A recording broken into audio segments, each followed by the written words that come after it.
అబ్బా జర గట్టిగా మాట్లాడకరా నాయన, గోడలకు చెవులుంటాయి అంటుంటారు.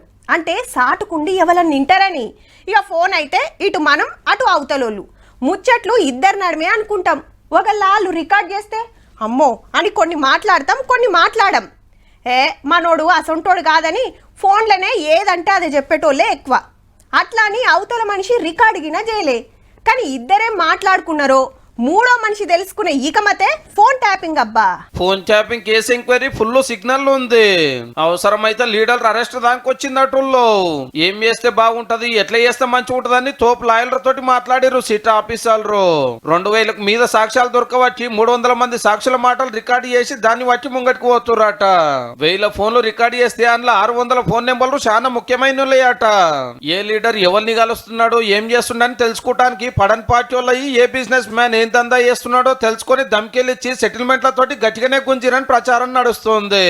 ఇంత ముఖ్యమైన పని ఎవరికి పడితే వాళ్ళకి ఉపయోగపద్దని రిటైర్ అయినా కూడా ప్రభాకర్ రావు సార్ని తెచ్చి సిటీ ఆఫీసులకు పెబ్బం చేసి కథ నడిపిరని బయటికి తెలుస్తున్నాం వచ్చట.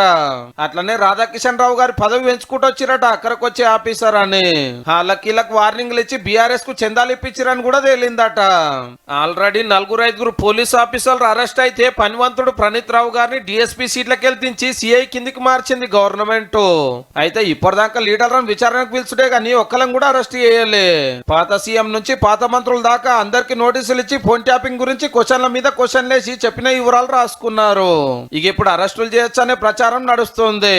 మున్సిపల్ ఎలక్షన్ల ఏమైతుందో గానీ ఓట్ల మీటింగ్ లో ప్రతి ఒక్కరు ఇదే పెడుతున్నారు.